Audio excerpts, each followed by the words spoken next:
Hello students, welcome to exam universe letter to success. मेरा नाम है विकास और आज की इस वीडियो में हम लोग बात करने वाले हैं आज के इंपॉर्टेंट करंट अफेयर्स के बारे में, जो आपके आने वाले एग्जाम्स के लिए बहुत ज़्यादा इंपॉर्टेंट रहने वाला है। फिर चाहे आप किसी भी एग्जाम की प्रिपरेशन कर रहे हो, चाहे आप एसएससी एग्जाम की प्रिपरेशन कर रहे हो या फिर बैंक के एग्जाम की, या फिर किसी भी कॉम्पिटिशन लेवल एग्जाम की प्रिपरेशन कर रहे हो, करंट अफेयर आप लोगों के लिए बहुत ज़्यादा इंपॉर्टेंट रहता है। जैसे कि आप लोगों को पता है एसएससी सीपीयू का नोटिफिकेशन आ चुका है और हमारे चैनल पर सारे क्लासेस चल रही हैं, तो आप लोग जाकर ज़रूर देख लीजिएगा।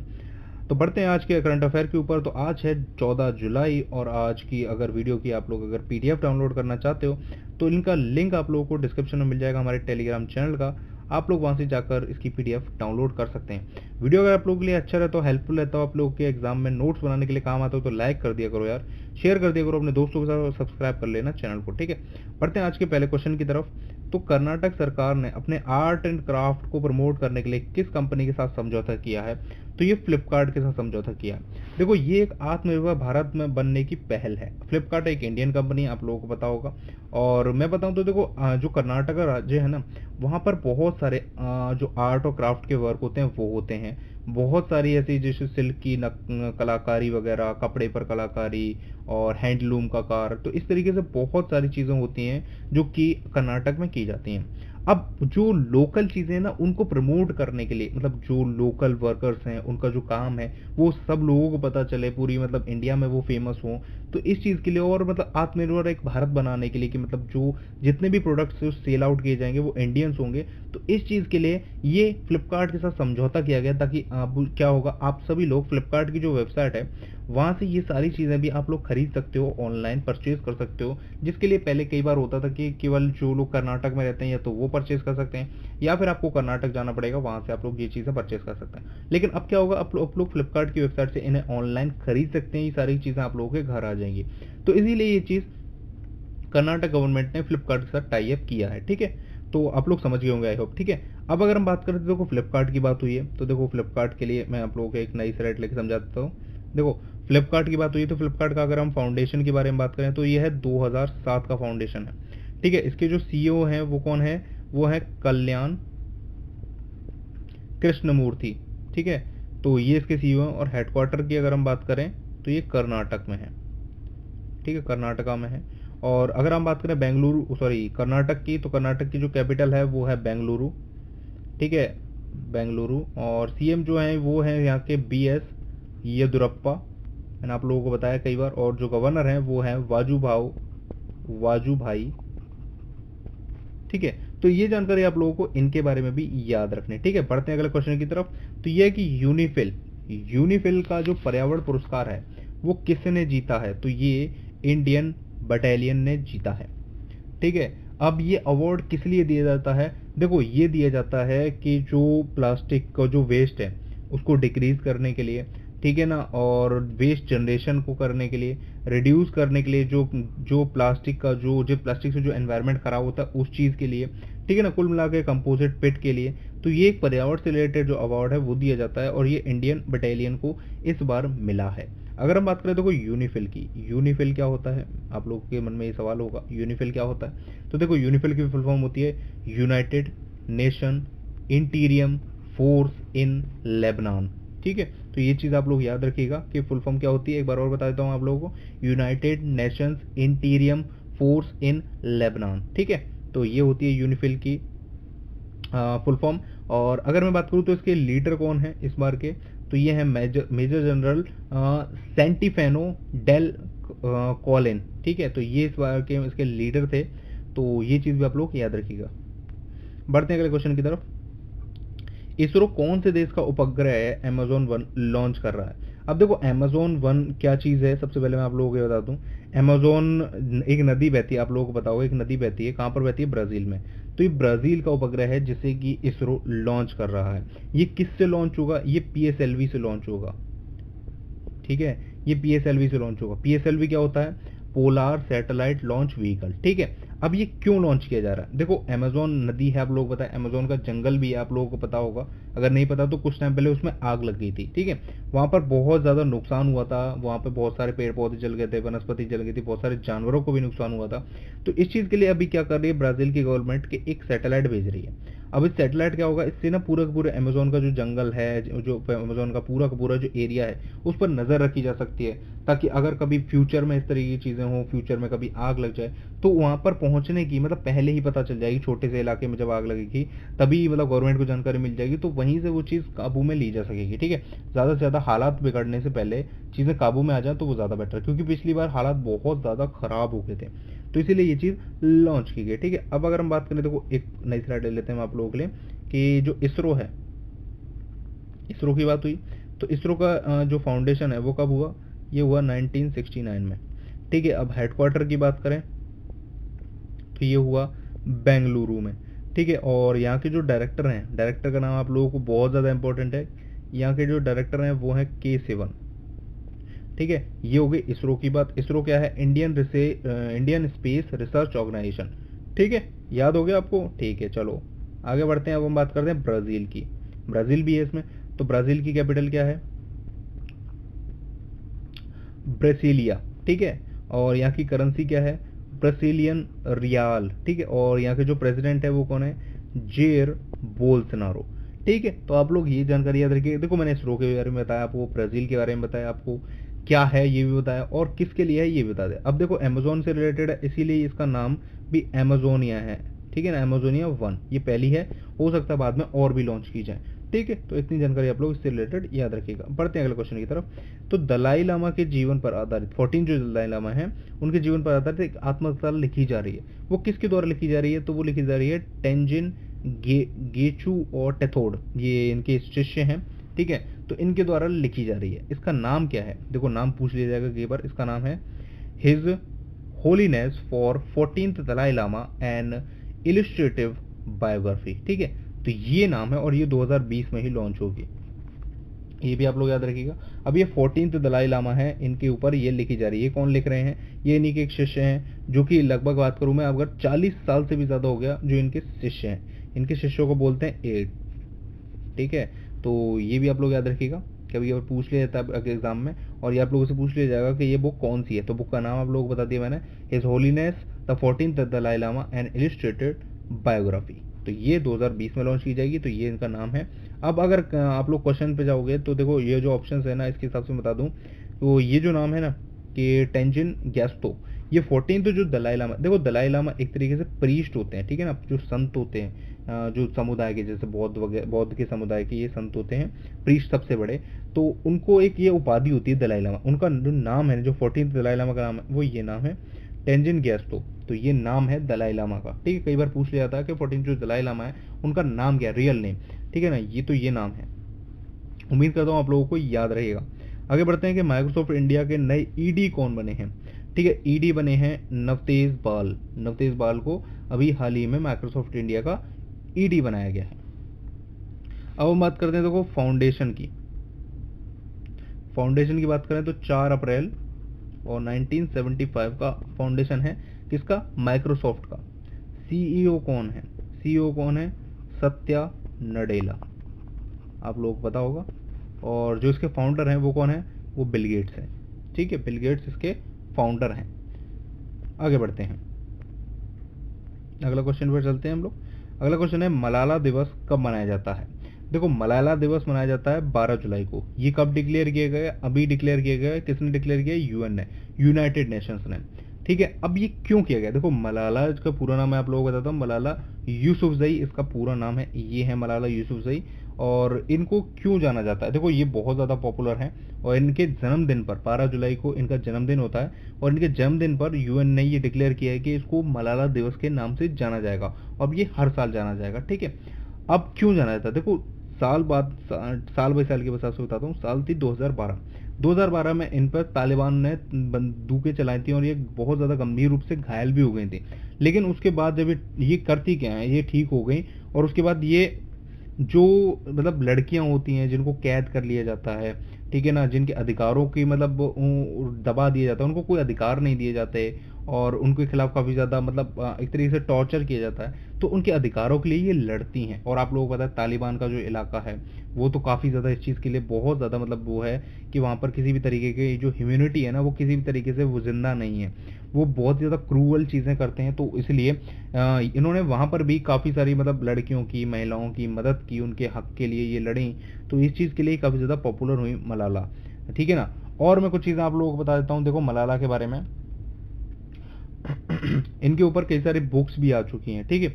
एक बुक आई थी कि जिसका नाम था ही नेम्ड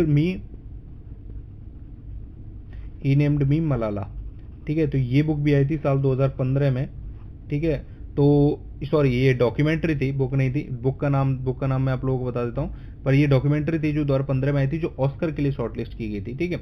और 2012 में पाकिस्तान की जो सरकार है उन्होंने इनको शांति, जो राष्ट्रीय युवा शांति पुरस्कार होता है, वो भी दिया था 2014 में 17 साल की उम्र में इन्हें नोबेल शांति पुरस्कार दिया गया था, जो कि सबसे कम उम्र में पाने वाली ये प्राप्तकर्ता बन गई थी। मतलब सबसे कम उम्र में इनको ये पुरस्कार मिला था, ठीक है। 2019 की अगर हम बात करें तो 2019 में यूएन ने इन्हें सबसे ज्यादा मतलब दुनिया की सबसे प्रसिद्ध किशोरी का मतलब जो है अवार्ड भी दिया था, कि मतलब इनको घोषित किया था कि ये दुनिया की सबसे ज़्यादा प्रसिद्ध किशोरी हैं, क्योंकि उस टाइम पे इनको बहुत ज़्यादा सर्च किया जा रहा था लोगों द्वारा। इन्हें कनाडा की एक मतलब जो मानद उपाधि है ना, अधिकार नागरिकता, वो भी दी गई है। और जो हाउस ऑफ कॉमन्स है ना, इन्होंने वहाँ पर भी संबोधित किया है, ठीक है। तो इतनी सारी जानकारी आप लोगों को याद रखनी है मलाला के ऊपर। और मलाला के ऊपर हाल ही में जो उनका बर्थडे था उस पर यूएन ने, यूनाइटेड नेशंस ने, जिसकी स्थापना हुई थी 1945 में, उसने ये डिक्लेयर किया कि 12 जुलाई को मलाला दिवस हुआ करेगा, ठीक है। तो इतनी जानकारी आप लोगों को मलाला यूसुफजई के ऊपर याद रखनी है। आगे बढ़ते हैं। फुटबॉल जैक चार्टलन का निधन हो गया। वे किस देश के थे? तो वो इंग्लैंड के थे, ठीक है। तो अब जैक चार्टलन इंग्लैंड के थे, क्यों पॉपुलर है? क्योंकि देखो 1996 में, ठीक है, 1996 में क्या हुआ था? वर्ल्ड कप हुआ था, सॉरी 1966 में, 1996 नहीं 1966 में जो फुटबॉल वर्ल्ड कप था ना, उसके विनिंग टीम के जो मेंबर थे, जो इनका अभी निधन हुआ है, तो इसीलिए काफ़ी ज़्यादा पॉपुलर हैं ये। और ये जो चित्र आप देख रहे हैं यही हैं जैक चार्टलन, और इनका अब निधन हो गया। ये इंग्लैंड के थे और इंग्लैंड की जो वर्ल्ड कप विनिंग टीम है उसमें रहे थे। और इनका जो करियर था वो 23 साल का था, 23 साल तक ये फुटबॉल खेलते रहे थे। और इनके नाम एक रिकॉर्ड भी है क्लब का, कि इन्होंने सबसे ज़्यादा मतलब 773 मैचों में इन्होंने प्रदर्शन किया था। तो जिस चीज़ के लिए इनके नाम रिकॉर्ड भी है वहाँ के क्लब में, ठीक है। तो ये नॉलेज आप लोग याद रखिएगा। बढ़ते हैं अगले क्वेश्चन की तरफ।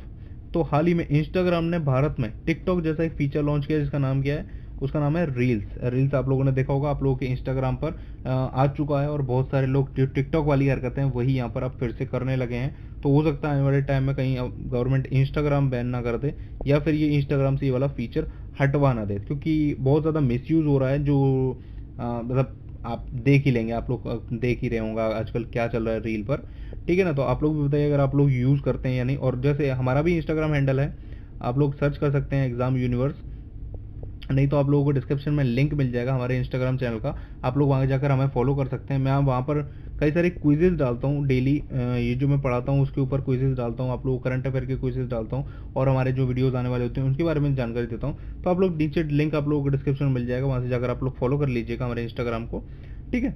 बढ़ते हैं आगे अगले क्वेश्चन की तरफ, ठीक है। तो हाल ही में किस यूनियन टेरिटरी में, यूटी यानी यूनियन टेरिटरी ने मोदी योजना शुरू किया? ये मोदी मैं आप लोगों को पहले बता देता हूँ, ये मोदी नरेंद्र मोदी वाला नहीं है, ठीक है। तो किसने शुरू किया? लद्दाख ने। लद्दाख अभी हाल ही में यूनियन टेरिटरी बना है। जब धारा 370 हटाई गई थी तब उसके बाद ये यूनियन टेरिटरी बना था, आप लोगों को पता होगा, नहीं पता तो मैं आप लोगों को बता देता हूँ। ये अभी हाल ही में यूनियन टेरिटरी बना था, तो इसमें अभी मोदी योजना शुरू की गई। अब मोदी योजना है क्या? देखो मोदी क्या है, MODI। मोदी है मिशन ऑर्गेनिक डेवलपमेंट, ठीक है, इनिशिएटिव, एक सेकंड, इनिशिएटिव, ठीक है। तो ये है मिशन मोदी, ठीक है। अब ये किस लिए है? देखो जो लद्दाख है ना, वहाँ पर बहुत ज़्यादा सर्दी पड़ती है, आप लोगों को पता होगा। तो वहाँ पर क्या है, वहाँ पर जो खेती करना है ना वो बहुत मुश्किल है।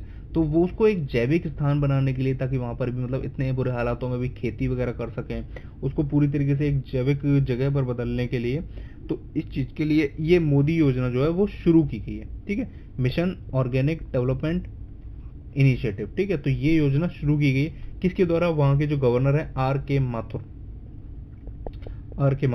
और एक चीज़ बता दूं, ये पहले यहाँ के पहले हैं, क्योंकि पहले गवर्नर हैं, लेफ्टिनेंट गवर्नर हैं। लेफ्टिनेंट गवर्नर बोला जाता है जितने भी केंद्र शासित प्रदेश यानी यूनियन टेरेटरीज के होते हैं उनको लेफ्टिनेंट गवर्नर बोला जाता है। और ये यहाँ के पहले पहले जो है लेफ्टिनेंट गवर्नर हैं आर के माथुर। तो ये भी आप लोग याद रखिएगा। देखो आर के माथुर नाम है इनका। तो ये पहले यहाँ करें और इन्हीं ने इस पूरे इलाके को जैविक प्रदेश में बदलने के लिए ये योजना शुरू की है, जिसका नाम क्या है? मोदी योजना। ठीक है, और इनका जो लक्ष्य है कि 5 साल में, आने वाले जो 5 साल हैं, उसको पूरा का पूरा जैविक प्रदेश बना देंगे। बढ़ते हैं अगले क्वेश्चन की तरफ। हाल ही में किस देश ने भारत के समाचार न्यूज चैनल को बंद कर दिया गया? तो नेपाल ने बंद कर दिया। नेपाल ने क्या किया? देखो डीडी दूरदर्शन जो आता है ना, दूरदर्शन जो आता है, उसको छोड़कर बाकी सारे जितने भी न्यूज़ चैनल दिखाए जाते हैं उसको को बैन कर दिया गया। वहाँ पर मतलब जो न्यूज़ प्रसारण के लिए जो प्रसारण मंत्रालय है वहाँ का, उनसे बोला गया कि भारत के कोई भी न्यूज़ चैनल यहाँ ना दिखाए जाए। उनका कहना ये है कि भारत की जो न्यूज़ चैनल है वो नेपाल की जनता को भड़का रहे हैं वहाँ की सरकार के खिलाफ। जी, वहाँ के प्रधानमंत्री जो केपी ओली हैं उनका कहना है। ठीक है, तो इसीलिए उन्होंने बंद करवा दिया है। तो नेपाल ने ये काम कर दिया अभी हाल ही में। ठीक है, अब पता नहीं किस बात का इसमें इतना एटीट्यूड है तो कुछ नहीं नेपाल में, बाकी देखो क्या होता है। बात करें अगर देखो यहाँ की कैपिटल की, तो कैपिटल है काठमांडू। करेंसी क्या है? करेंसी है नेपाली रुपया। और यहाँ के जो पीएम है मैंने आप लोगों को बता दिया केपी ओली, जिनकी गवर्नमेंट शायद जाने वाली है बिहार कुछ दिनों में। और जो प्रेसिडेंट है वो हैं यहाँ की विद्या देवी भंडारी। ठीक है, तो इतनी जानकारी आप लोग याद रखिएगा, आप लोगों के एग्जाम पॉइंट ऑफ व्यू से जरूरी है। हर एक देश के बारे में, हर एक प्रदेश के बारे में आप लोगों को कैपिटल, करेंसी, सब चीज बता ही देता हूँ। तो आप लोग, उम्मीद करता हूँ आप लोग याद रखेंगे होंगे। अब बढ़ते हैं कुछ आज की ब्रेकिंग न्यूज के बारे में। देखो 10 क्वेश्चन, इंपॉर्टेंट क्वेश्चन तो हो गए। अब कुछ आप लोगों को देश और दुनिया के बारे में बता देता हूँ आप लोगों को, कि जो हमारे बोइंग अपाचे आने वाले थे ना और चिनूक आने वाले थे, वो इंडियन एयरफोर्स को फाइनली मिल गए हैं, डिलीवर कर दिए हैं। तो ये एक न्यूज़ है जो हमारे डिफेंस को मजबूत करने वाली है। और उम्मीद करते हैं कि आगे इनकी वजह से ज़्यादा खरीदने की ज़रूरत ना पड़े, ताकि डिफेंस पर कम मतलब इतना ज़्यादा लड़ाई झगड़े ना हो, तो ज़्यादा ही अच्छा है।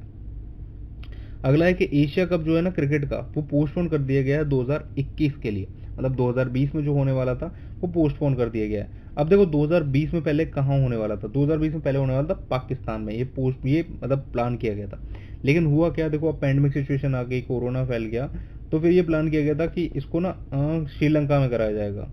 लेकिन अभी हालात ऐसे हैं कि श्रीलंका में भी इसको कराना मुश्किल है, तो इसीलिए ये से श्रीलंका में भी नहीं कराया जा रहा और इसे पोस्टपोन कर दिया गया 2021 के लिए। ठीक है, अब 2021 में ये कहाँ होगा? ये श्रीलंका में होगा। और 2022 के लिए पाकिस्तान को जगह दे दी गई है कि 2022 में ये पाकिस्तान में कराया जाएगा। और लास्ट ईयर कौन जीता था? लास्ट ईयर से इंडिया जीता था और रोहित शर्मा उस समय कप्तान थे।